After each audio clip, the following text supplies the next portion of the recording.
All right, y'all. Good morning.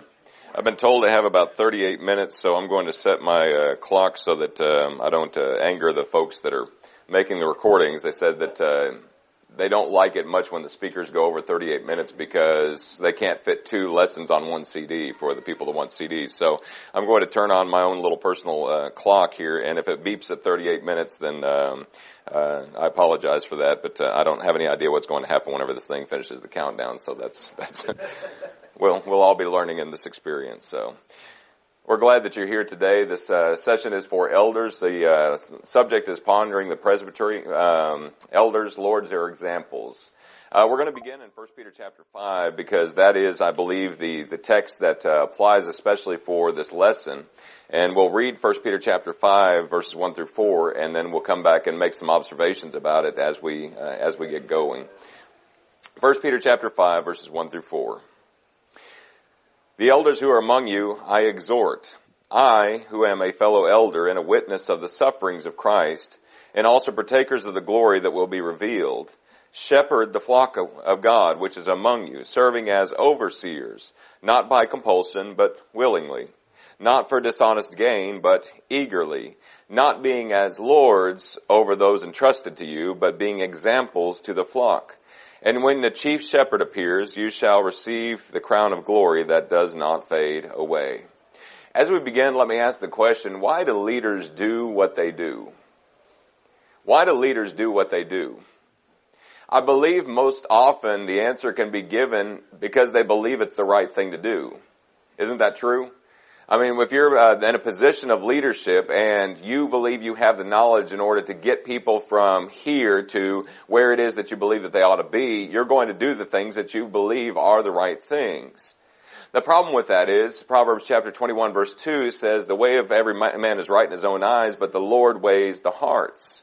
You know, men don't wake up in the morning and just immediately say, you know what, I'm going to be irresponsible, I'm going to be overbearing, and I'm not going to serve as I should, and let me see the damage that I can do to the church. The way people begin to lead, especially as we're talking about this hour, elderships, the way that they lead is because in a lot of instances they lead the way that they've seen others lead before them. Isn't that true of all of you men who are in here because you're elders? You watched an eldership at one point conduct themselves in ways and means that you looked at and you said, this is obviously an example of the way that things ought to be.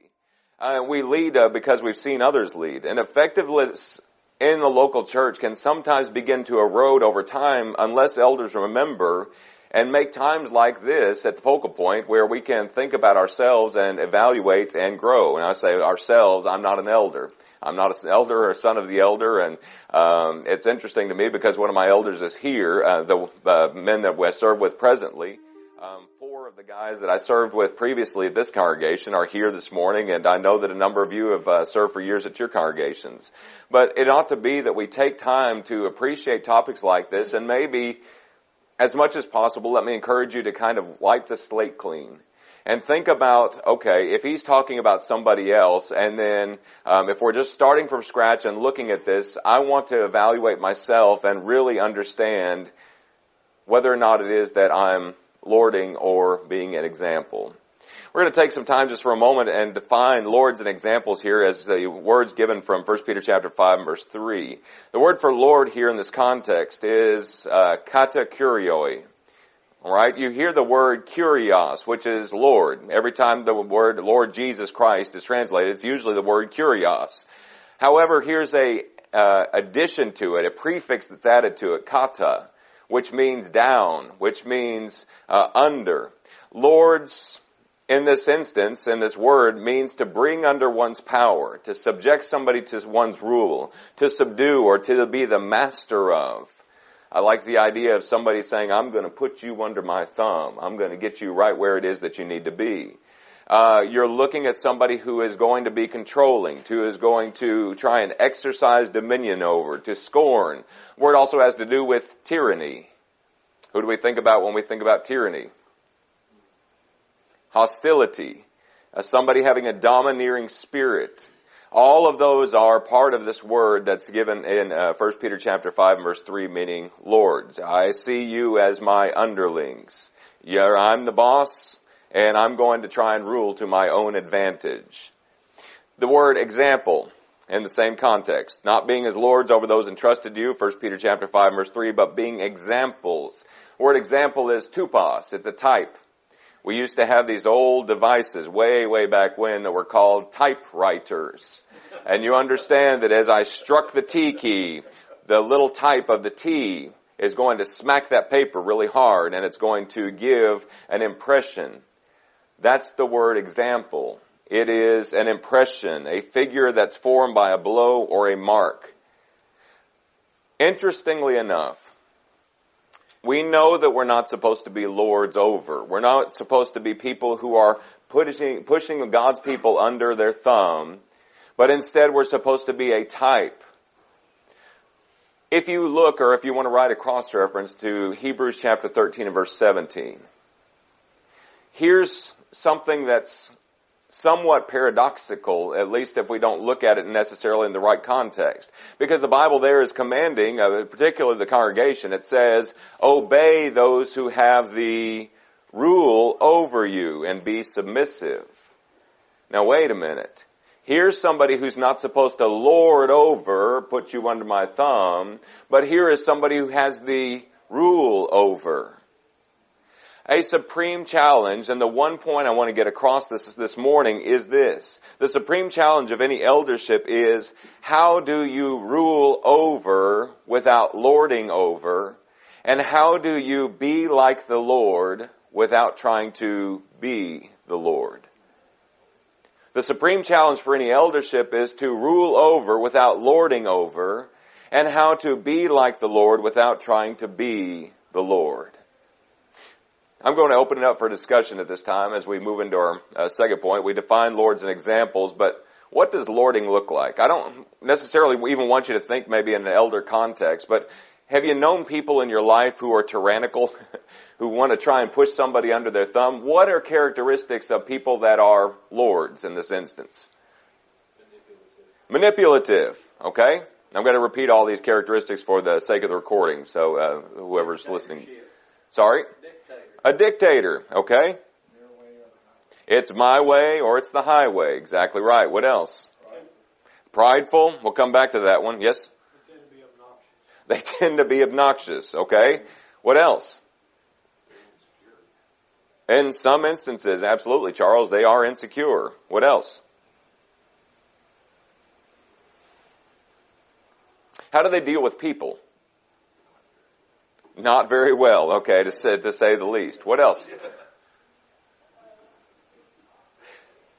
You find people like this governing by threats. Ross mentioned manipulative. They govern by emotional intimidation. They like to flaunt the power and say, well, you need to respect me because of my title. You need to respect me because of my authority. Lords use their political power to get their way, to move the pieces the way that they think that they ought to be moved. Authoritarianism is the byproduct of arrogance. It's a byproduct of pride. You know, lords, generally speaking, suppose their superior office proves that they're inherently superior individuals. Thus, I'm better than you. You see, I'm in this position and you're not. Therefore, I'm going to use this and I'm going to lord it over you. They assume that they have the natural right to do so.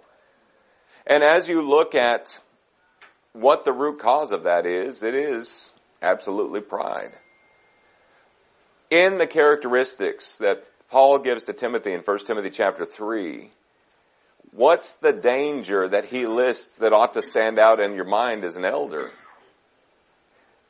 Beware, not a novice, lest being puffed up with pride, he should fall into the same condemnation of the devil. You know what lording is?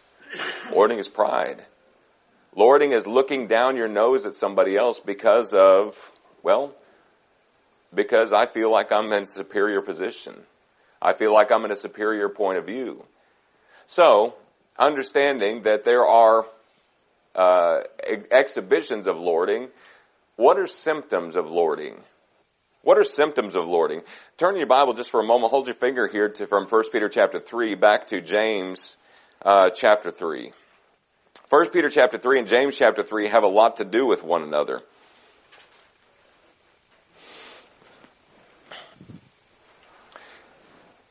Look down at the very beginning. You want a good passage to commit to memory. When it is that you're counseling with people whose lives are a wreck and a mess, and you're talking to people who are in a hard position, what you've got to evaluate is the wisdom that they've been operating with. Note what verse 13 says, and we'll read down through verse 16.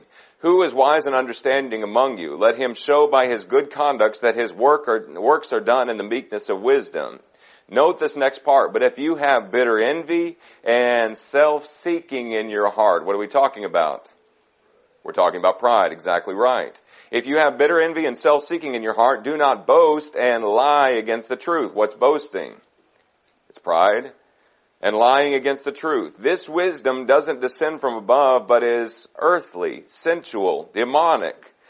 Verse 16, for where envy and self-seeking are, or exist, confusion and every evil thing are there. Where envying, self-seeking exist, theirs. If you want to understand what's going on in somebody's life, if you want to really look at what wisdom they've been using, look at the product. Look at the symptoms. Where I see envying and self-seeking, where I see confusion and every evil thing, there's been envying and self-seeking. So again, a lot of these situations and symptoms I want to list before you today are symptomatic of lording and prideful leadership that's been going on. Okay? Realize, number one, when you have evidence of lording, or when you have a symptom of lording, it usually comes with a spirit of hopelessness. It usually comes with a spirit of hopelessness. The Proverbs writer said, Proverbs 29 and verse 2, when the righteous are in authority, the people rejoice. But when the wicked man rules, the people groan. How's your congregation? Does it seem like there is an air or a spirit of hopelessness, that things are never going to get better? It could be that because of this confusion and every evil thing, there's been envying and self-seeking that's been taking place. A spirit of hopelessness. Number two, a stifling of a cooperative spirit. A stifling of a cooperative spirit. Remember 1 Kings chapter 12 and verse 4. After Solomon was dead, his son Rehoboam took the power. And Jeroboam, who had already seen the prophet, and the prophet, you remember, tore off 10 pieces and gave it to Jeroboam, said, if you'll serve me, I'll give you and make your heritage secure. And Jeroboam led the people there to Rehoboam and said to him, listen, your dad made it tough on us. Your father, Solomon, man, he made it difficult for us as people.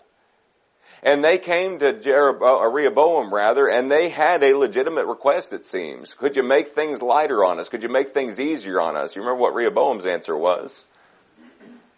You think my dad was tough. You think my dad was bad. You just wait. There is an air of dictates from on high. You have got to respect me because of my position and because of my authority. And there's not so much a cooperative spirit to say, let's sit down and let's look and see how the Lord wants us to handle this. Though I don't know that he was an elder, you find in 3 John verse 9, a man by the name of Diotrephes. Could you say Diotrephes was prideful? And the answer is yes, absolutely. He set himself up as preeminent in the church. And you see the effect that it had. Diotrephes does not receive the brethren. He does not receive us as apostles. What's the problem? Diotrephes is puffed up with pride, and there is a lack of a cooperative spirit. Note number 3, there is a preference for the opinion of individuals. There's a preference for the opinion of individuals. Going back to Rehoboam, 1 Kings chapter 12, you remember which counselors he liked? Oh, he liked his friends, the ones he'd grown up with. He liked the ones that told him exactly already what he wanted to hear. The question becomes, when we've already got our mind made up about what's right, and somebody comes and they bring a case before us and say, listen, that may not necessarily be the best course of action. Is it something that we just say, oh, that's just your opinion, I'm going to go ahead and do it? Again, what is that? In a lot of instances, it's pride. We want to listen to the people that make us feel like we're justified. Again, the people bring up a reasonable request, but it wasn't what Rehoboam wanted to do. There was pride involved. Number 4, there is a silencing of criticism against us. Silencing of criticism against us. 3 John 10, going back to Diotrephes. He forbids those who want to receive the apostles doing what? Putting them out of the church. You know what? Any speech, we're not going to tolerate any speech that has a legitimate question against the leadership direction. It doesn't matter if John or anybody else, John the Apostle, you know what? If he's questioning me and questioning whether I'm truly following Jesus, I'm just going to take that as a personal insult. Are you questioning me? Are you really questioning? You know that I'm an elder.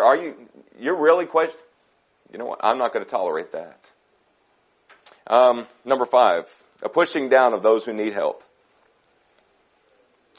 Evidence of lording in a congregation or symptoms of lording, a pushing down of those who need help.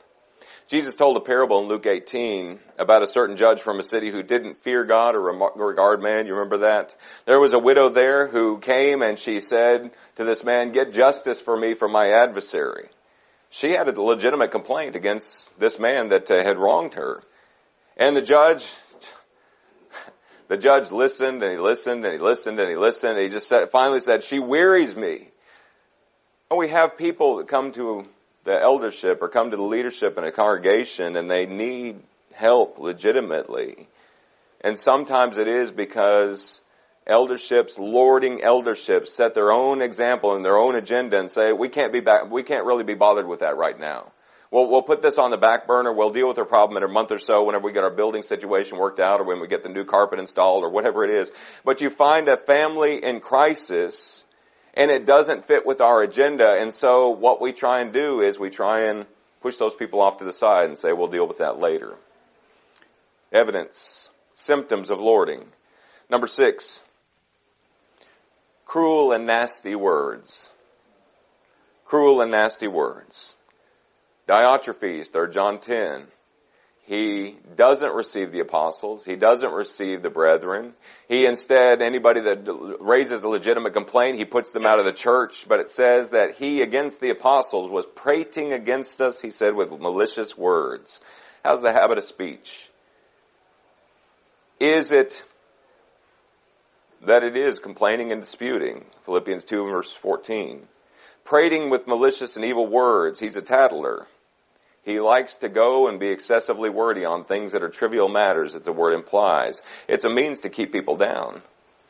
When you talk bad about somebody, and when you run their name through the mud, and when you take somebody and they destroy their reputation, well, that person's going to be a whole lot less likely to bring up a legitimate complaint later on, aren't they? You're going to break their spirit, put them in their place under your thumb, and that's going to happen. If the rule is Lord's, the only choice is to try and keep that power by keeping others down and keeping others from challenging that power. Last one that I thought of, you may think of some others, a disrespect of the Lord and His authority. A disrespect of Lord and His authority. What are symptoms of lording? A disrespect of the Lord and His authority. Flip back to, if you're there, still there, I'm going to flip back to 1 Peter chapter 5 one more time. 1 Peter chapter 5.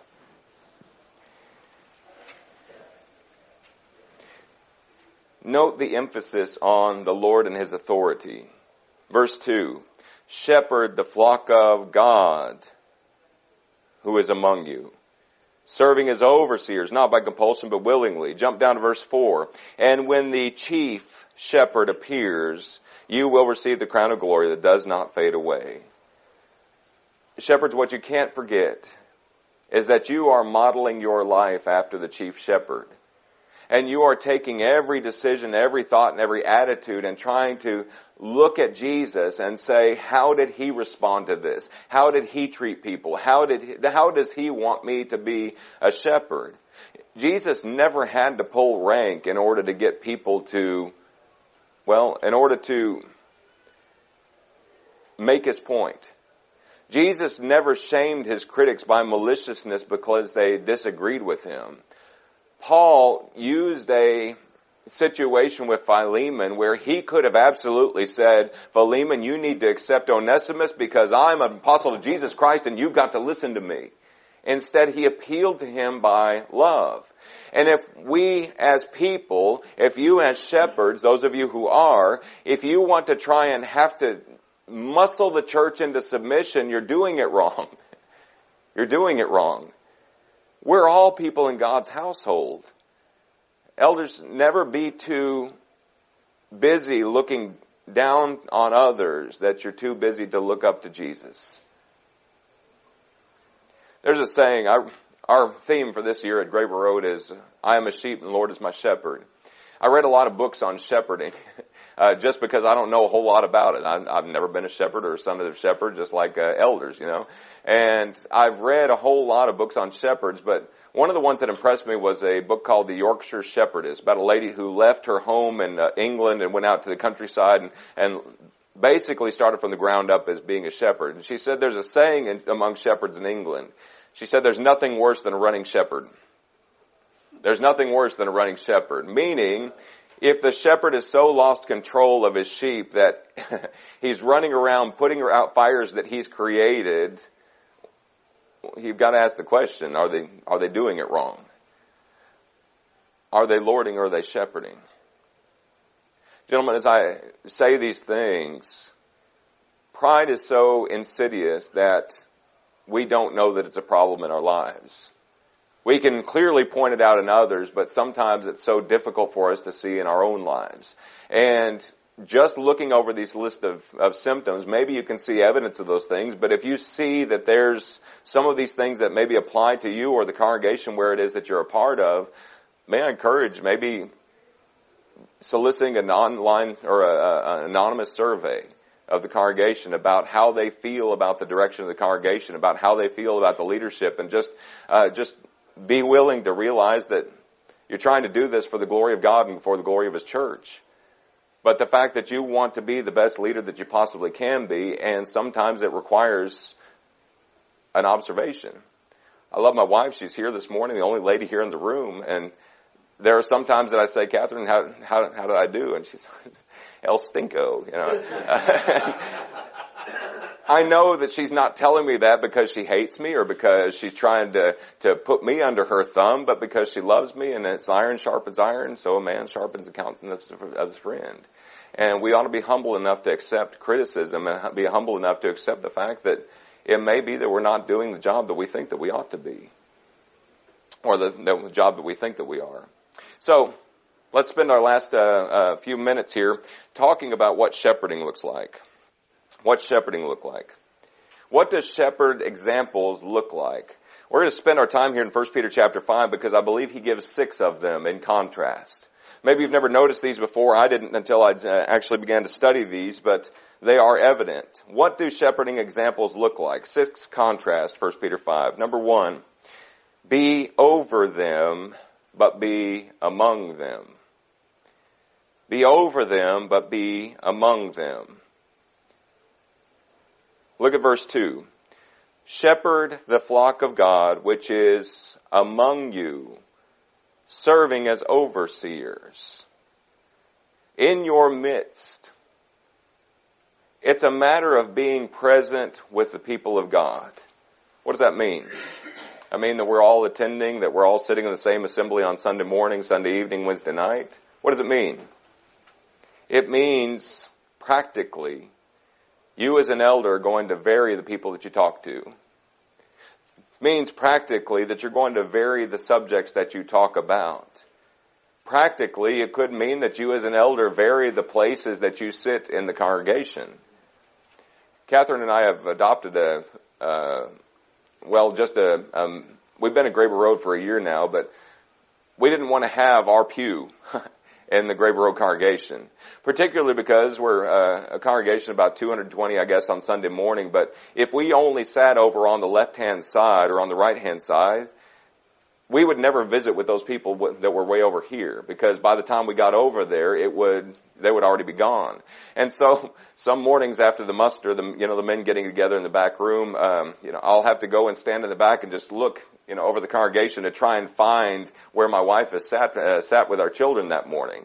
But moving around, maybe as the invitation is offered, going to the back and catching some of those people that are on their way out the back door because they think services are over. Maybe spending more time in the foyer or in the parking lot or standing right there at the back door so that there can't be anybody that slips by. What are you doing? You're spending time among the people. Some people have adopted the 15-minute rule. I'm not going to talk to anybody that I regularly talk to for 15 minutes after services. You know why? Because those people are usually going to find me. People that you usually go to lunch with, they're usually going to be there. But what happens is that we turn inward and we say, oh, there's that guy that I love. There's that guy that I love to talk to. And so I'm going to go and I'm going to visit with them to the exclusion of everybody else. Among them, visit with the people that are there. I believe that elders especially need to be present at every event of the church. Even in the morning, be there for the ladies' days. Stand there in the foyer, greet the ladies as they come in, and as they close the doors to have their ladies' day speaker go, that's when you can go and maybe help cook lunch or spend time. I believe elders need to be at every single youth devotional, and not the same elders. I believe elders need to spend time showing the works of the church and saying, we love you and we support you and we appreciate the work that you're doing and the work that's going on here. We had a door knocking recently at Graber Road. It's the first one that they've done in years, and it was wonderful because all 7 of our shepherds showed up.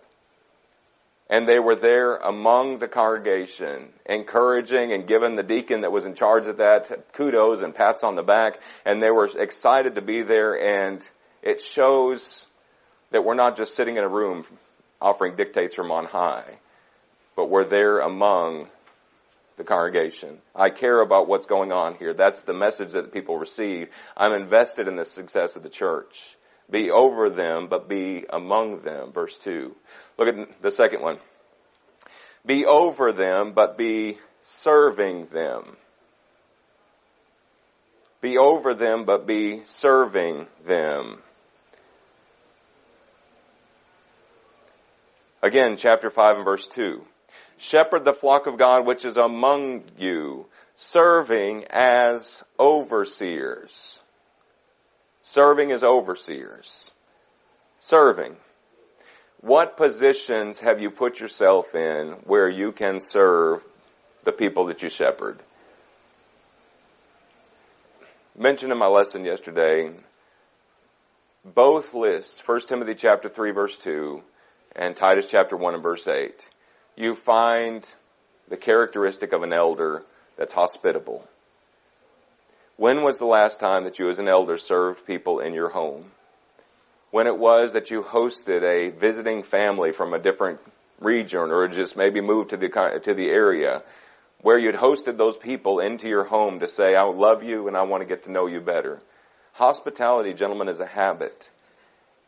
It's not the same as going and watching a game with the same people that we always hang out with. It's not spending time with just our own little inner group or inner circle of people. It's opening up our homes so that we can get to better know the people that we're among.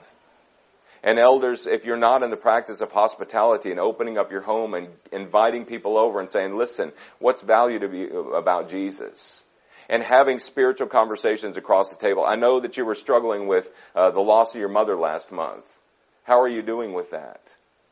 Is there anything that I can do for you? Let's have a prayer together over this meal. Let's have a prayer together about what's going on in your life. It's about sacrificially serving them. I want to know you. I want to know what makes Jesus special to you. I want to know about your struggles. I want to know how I can help you. I want to serve you in whatever way I can. You know what's going to happen? I had a member tell me one time that when I invited him into my office, he was just there on a weekday, and I said, come on in. He said, well, this is like coming into the principal's office. I said, I wonder how often people get that mentality whenever it is that the elders say, hey, we'd like to meet with you. Come on in to our office. What have I done? What have I done? But if you've got a special relationship where you've been in a position where you've been serving those people, you know what's going to happen is that those people know that you love them and you care about their soul. It's not just that they've done something wrong that they're going to be reprimanded for, but they realize that you're saying something for their good. Old saying is true. People don't care how much you know until they know how much you care. Absolutely applies in this situation. Look at principle number 3. Be over them, but be kind towards them. Be over them, but be kind towards them. Still in verse 2, note the contrasts. Shepherd the flock of God which is among you, serving as overseers, not by compulsion, but willingly. Do I have to? My kids say that sometimes. Verse 2, not by constraint, not by compulsion. Do I have to? We use the same word it's the same word exactly as 2 Corinthians 9 verse 7. We want people to give how? Cheerfully, yes? Not by compulsion. Do I have to give that amount? Do I have to put that in the plate? We know God doesn't want that kind of giver. God wants a cheerful giver. And so it is, God wants the same thing from His elders. God wants the same thing from the elders of the flock. Not by constraint, not do I have to, but willingly I would be glad to. Well, you get ready to go out to eat on a Sunday evening and you have one of your fellow elders come up to you and say, brother, there's a crisis. There's a family that's about to split apart. There's something we've got to deal with. And you've got dinner plans. How are you going to treat that person? How are you going to treat the people? How are you going to sit across the table? Come on. By compulsion. Not by compulsion, but willingly. Patience. I would counsel, if you don't have the practice, a mandatory yearly or every 2-year counseling seminar for elders. I know there's gentlemen that do that kind of thing and that are very, very skilled at it, but just to keep the understanding that in order to be willing as a counselor, you have to have some training in that aspect. Because sometimes we know exactly what's best for somebody else, and I'm going to defer to Buddy. And we as men are problem solvers, aren't we? We see the problem directly, and we want to try and, this is the problem, this is the solution, you need to do this right now, get it done. And that's not necessarily what people need. And that's not necessarily the approach that some people need. But understanding that there's kindness that's involved, and willing kindness, being kind, being compassionate, being tender, being patient, all of those things come with skill, with age, with wisdom, and also, I believe, with training. Number 4, be over them, but be eager to help them. This goes hand in hand with the last point. Be over them, but be eager to help them. Still in verse 2, shepherd the flock of God which is among you, serving as overseers, not by compulsion, but willingly. Not for dishonest gain, but eagerly. A man once told me about an elder that he served under, I guess, or served him.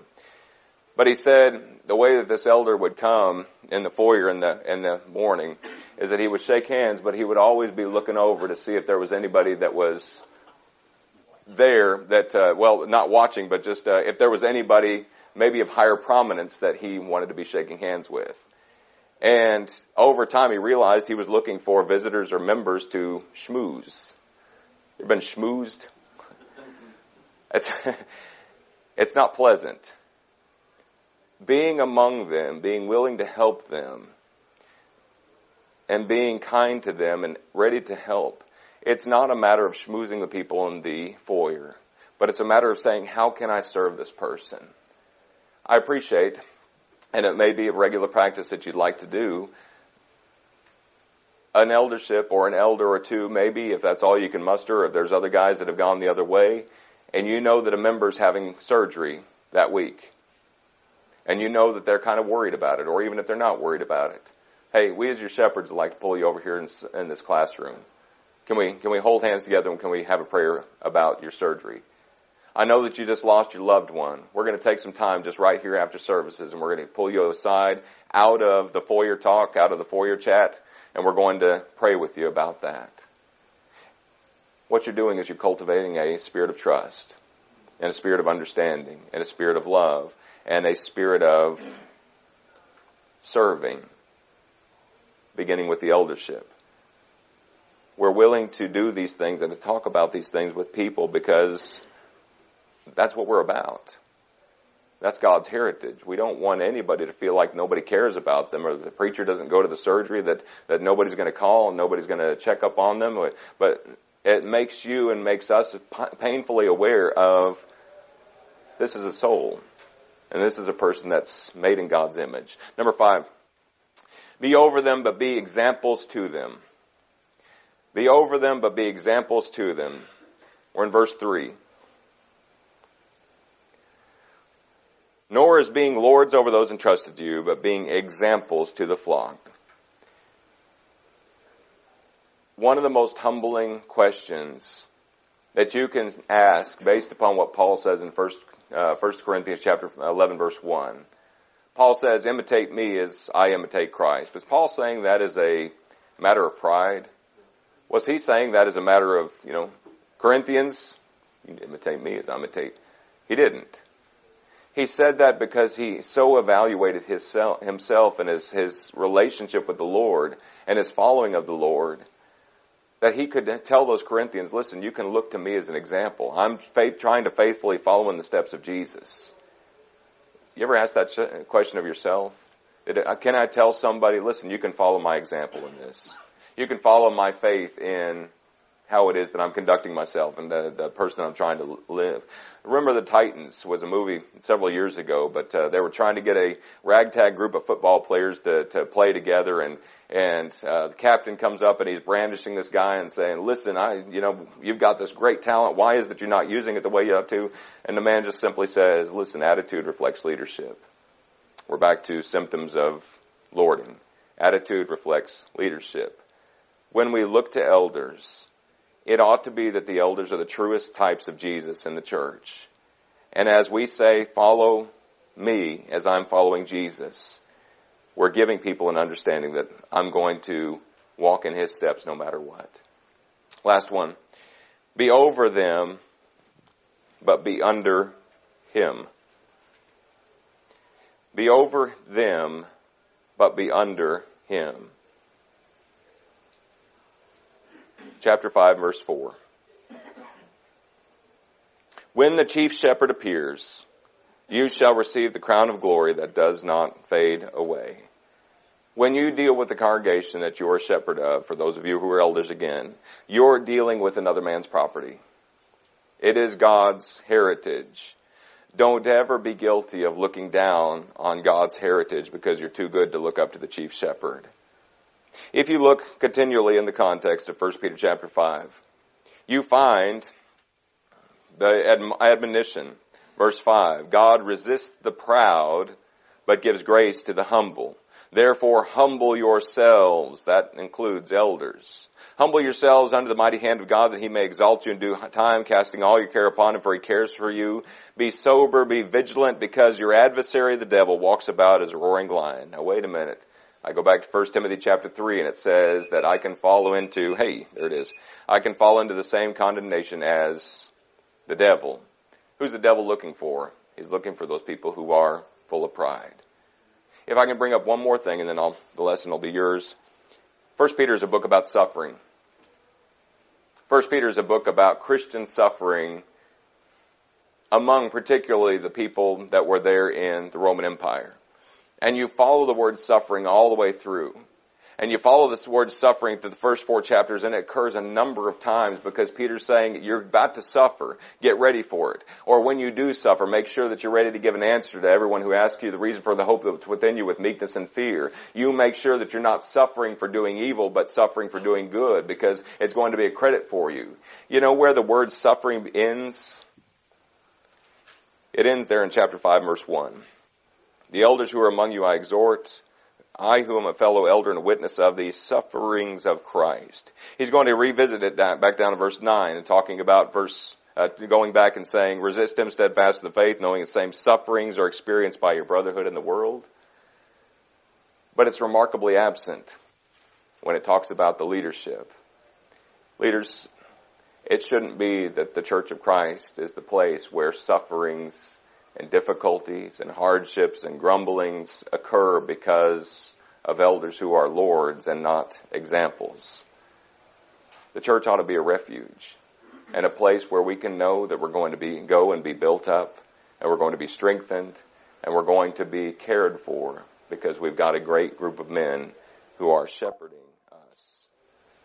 It ought to be that we each have enough humility to ask the question, Master, is it I? But it ought to be also that we look at ourselves and we say, I want to just follow Jesus. Thank you, gentlemen. Appreciate your attention.